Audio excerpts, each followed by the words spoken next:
Every bassist is not sure if they're playing Tommy the Cat by Primus correctly, but the truth is, we all play it differently.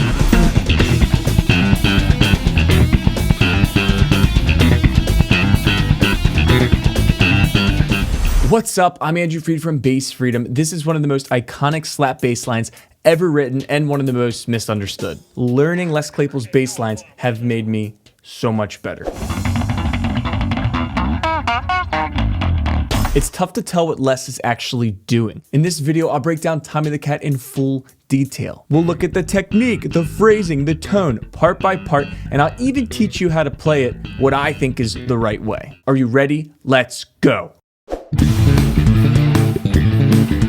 Tommy the Cat was released on Primus's 1991 album, Sailing the Seas of Cheese, and it's been messing with bassists ever since. But it actually showed up on their 1989 live album, Suck on This, where Les plays it with clearly what sounds like a 4-string bass, I'll show you, but with a rawer, more aggressive tone and a slightly different feel. Let's just dive into this.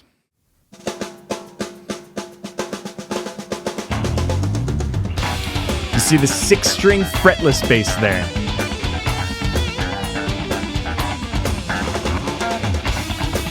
Man, such a percussive line, but I really love the guitar, Lur's guitar line.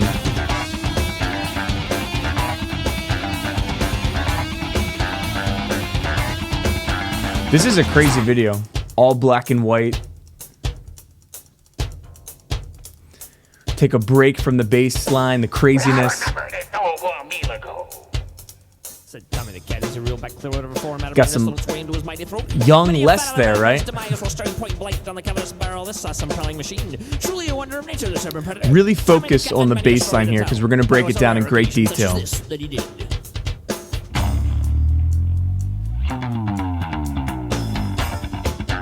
Back to the main slap bass line.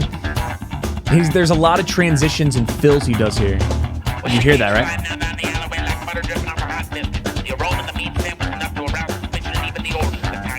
What is this? I don't know the story behind this, but it is crazy for sure.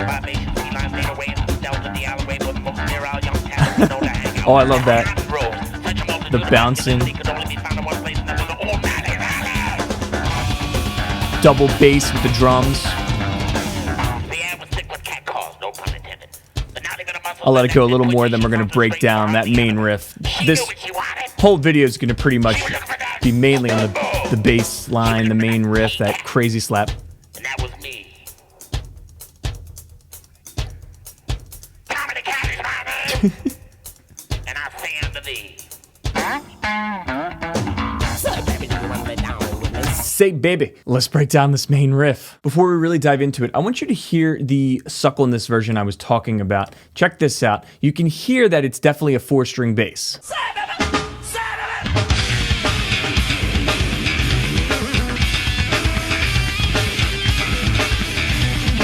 One of the earliest recordings of it. The riff isn't that different when you compare it to the 6-string to the 4-string.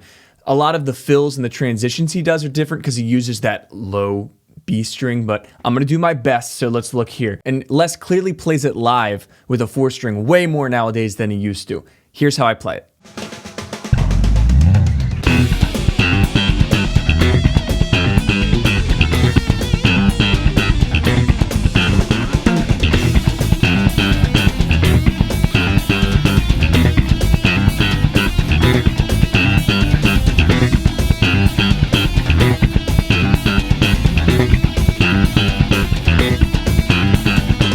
The entire measure is all 16th notes. There's a combo of notes and dead notes, notes of which have no pitch that are slapped, and it can fool the ear, but it's all 16th notes. It starts with a classic Les Claypool striking technique with down and up. It's an E power chord. I'm going to talk about the theory more, but with Primus, we're going to focus way more on the percussive side of things, and it's mimicking a pick. Les likes to put his thumb on the fretboard.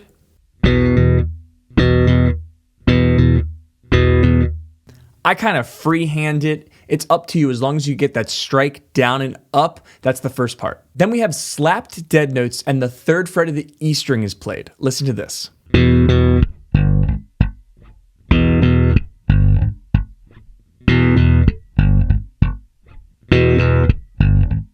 If you're paying close attention, you'll notice that I am actually using the fret hand to hammer across the strings.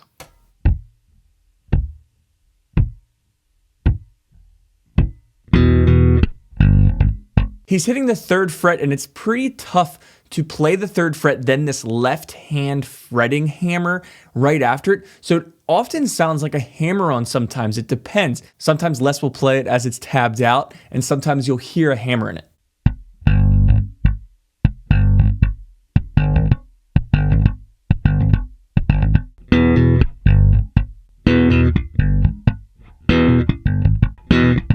So we have strike, strike, slap, slap, left slap, all 16th notes. The final part of the measure is where it's tough to hear. There's a hammer on from the 3rd fret to the 5th fret. Then there's this series of chromatic, he's descending chromatically, but sometimes that doesn't quite ring out as well.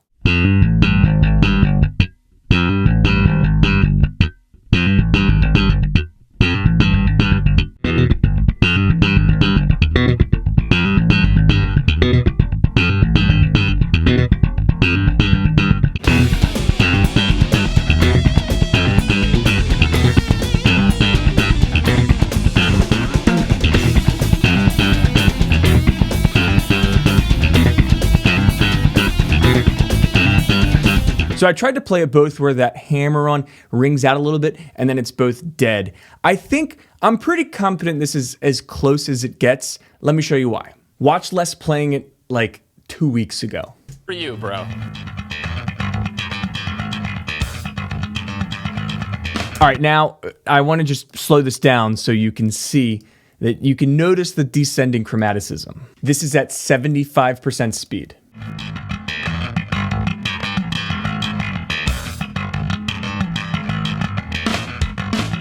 Boom, boom, boom, boom, boom, boom, boom. I don't know if you can hear that, but I'm trying to find a lot of examples where you can see that on the 4-string especially, it's the way I'm playing it, I think. If you're digging this video, please give it a like. And if you've learned anything new by the end, consider subscribing. It's a free way to help support my channel, to encourage me to keep doing these really detailed breakdowns, and I really appreciate you. And here he is again on the 4-string in 2011.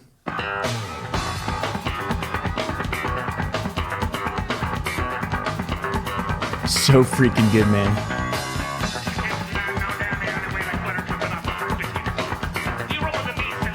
I could watch that forever. So those are all the little intricacies of which make up the main line. Let's keep it going.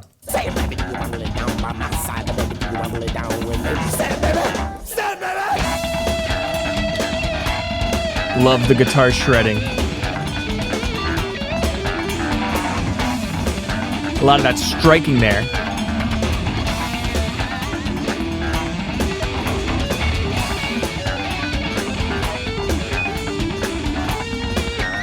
There's a lot of striking coming up. I think it's coming up right here.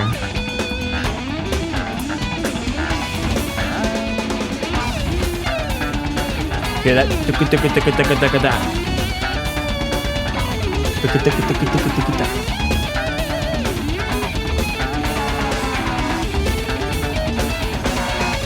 So tight with the drums there.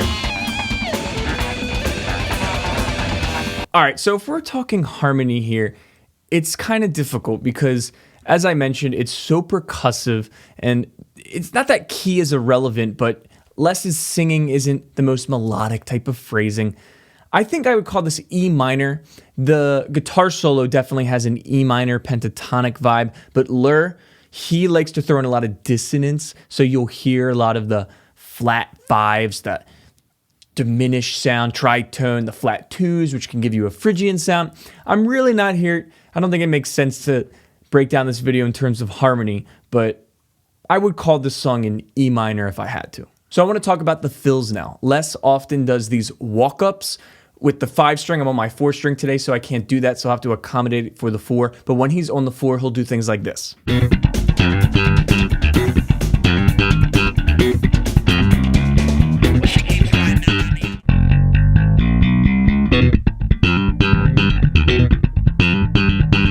I've said this a lot, but Les is clearly a percussive person first. I genuinely believe he just improvised what notes he thought sounded best to the rhythm that he chose.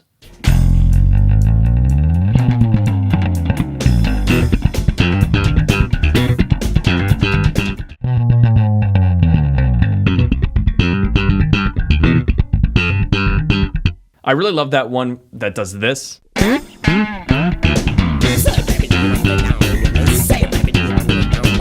So when I talk about that rhythm, even if I do that line in a different place, it'll still have the same effect. And you'll notice Les doesn't always do the same thing live either.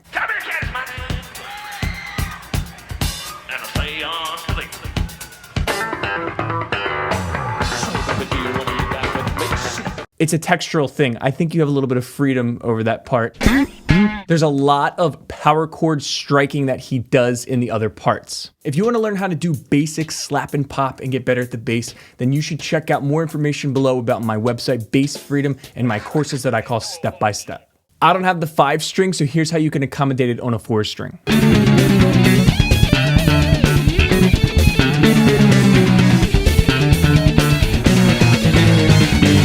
So that other part is actually very similar to the main riff. It doesn't have the descending part, but it's truly 95% the same as that main riff. It's starting on B instead of E. Instead on a 5-string, I gotta bring it up an octave.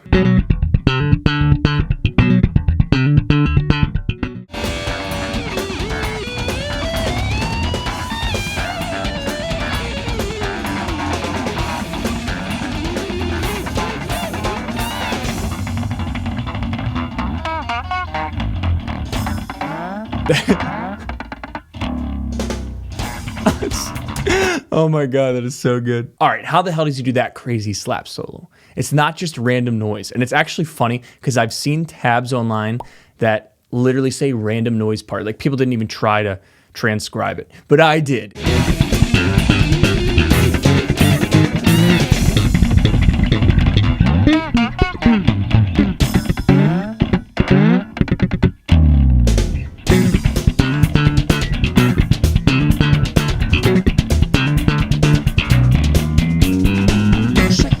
Remember the left hand part from the main riff? That's how Les achieves this crazy speed. If you take the basic slap and pop motion with your right hand and then throw in that left hand hammering percussively, you can 10x your speed.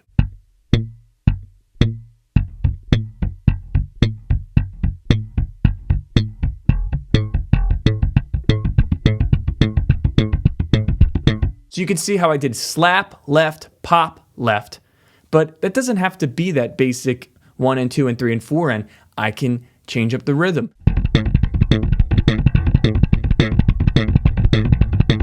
You can really do some cool slap fills with this. If you've ever heard the song Lacquerhead by Primus, the bass line is literally that.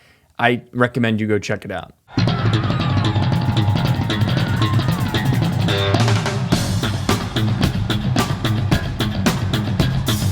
So I'm gonna put that combination up here as I play and speed up that crazy part.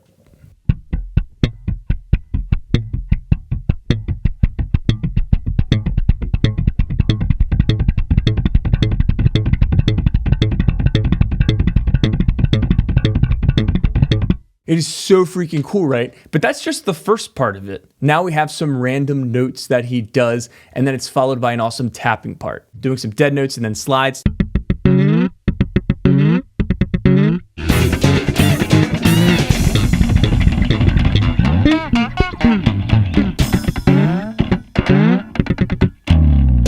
I don't have enough frets. Les is awesome. Check out all of Primus and all of his stuff.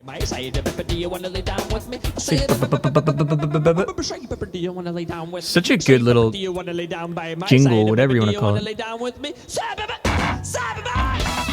Oh man, if you've ever seen Primus live, the entire freaking crowd is just say baby.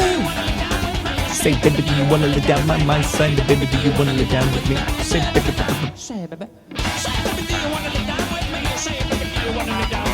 Oh yeah, here's some of those extra fills on.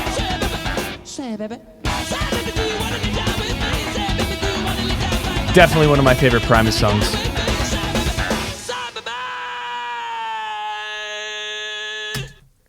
Awesome freaking tune, right? I've been watching this YouTube series with Primus, their new drummer, the Interstellar Drum Derby, and you can literally see Les every time before he plays Time of the Cat, gluing his fingers, being like, God, Time of the Cat freaking kills my fingers. I gotta glue up my fingers. My fingers are worn out from all these damn drummers. Yeah.